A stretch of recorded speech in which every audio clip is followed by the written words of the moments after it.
নমস্কার, আমি মন্দিরা। আজকে যে কথাগুলো আপনাদের সাথে আলোচনা করব, এর আগের ভিডিওতে আমি বলেছিলাম যে 31শে মার্চের মধ্যে আমরা কোন কোন বিলগুলো পাবো।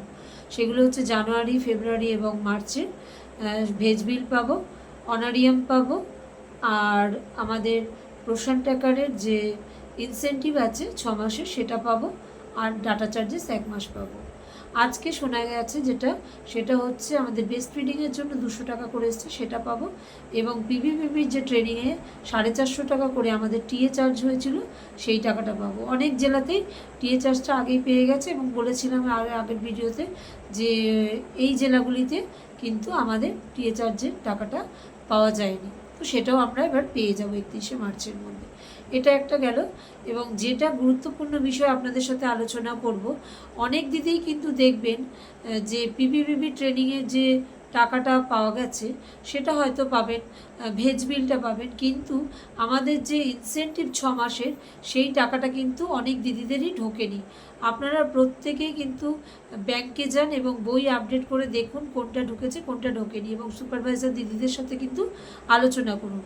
কারণ এই আমার ব্যক্তিগত যে আমাদের এখানের প্রজেক্ট আছে ক্যানিং ওয়ানে, সেই প্রজেক্টেও কিন্তু অনেক দিদির কিন্তু প্রশান্ত টাকারের ডাটা ইনসেন্টিভ এবং ডাটা চার্জেস কিছুই কিন্তু ঢোকেনি।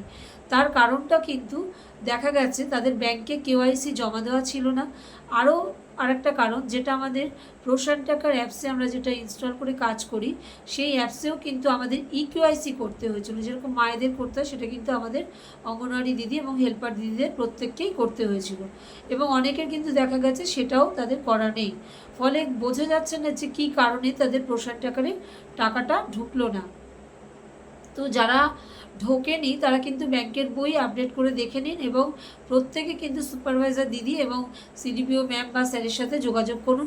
এই টাকাটা কিন্তু ফেরত চলে গেলে এটা কিন্তু পাওয়া পসিবল নয়। যদিও ভেজ বিল না ঢুকে থাকে বা আপনাদের অনারিয়াম না ঢুকে থাকে, সেটা কিন্তু অফিস থেকে দেওয়া সম্ভব, কিন্তু প্রশান্ত টাকারের টাকাটা যদি চলে যায় সেটা কিন্তু দেওয়া পসিবল হবে বলে আমার মনে হয় না। কারণ এটা আমরা কিন্তু অনেকগুলো অফিস থেকে কিন্তু খোঁজখবর নিয়েছি।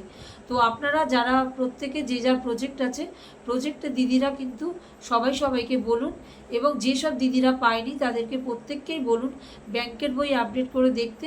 এবং যদি না তাদের টাকাটা ঢুকে গিয়ে থাকে, যদি সিডিপিও স্যার ছেড়ে থাকেন এবং টাকাটা না ঢুকে থাকে, তাহলে কিন্তু আপনারা প্রত্যেকেই কিন্তু অফিসে যোগাযোগ করুন, নাইলে কিন্তু এই টাকাটা পাওয়া অসম্ভব হয়ে যাবে। এটা একটা বলার ছিল। আর দ্বিতীয় যেটা বলার, যে আপনাদের প্রত্যেকে একটা কথা বলার, দেখবেন অনেক জায়গায় আমরা দেখছি সুপারভাইজার দিদিরা প্রত্যেকে বলছেন যে তাদের প্রচুর কাজ আছে এবং তারা কাজের জন্য অনেক কিছু করতে পারছে না।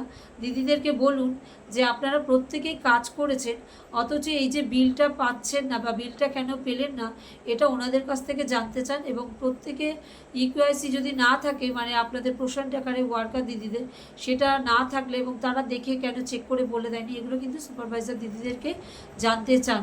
কারণ তারা কাজের অজুহাত দিয়ে কিন্তু তারা নিজেদের চেয়ারটা অলঙ্কৃত করে বসে থাকে, এবং প্রত্যেকটা ওয়ার্কার দিদি দেখবেন যদি কোনো কিছু ভুল করে তখন কিন্তু তাকে বলতে ছাড়ে না তারা।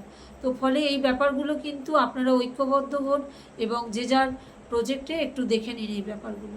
এইটুকুই আজকে বলার। নমস্কার।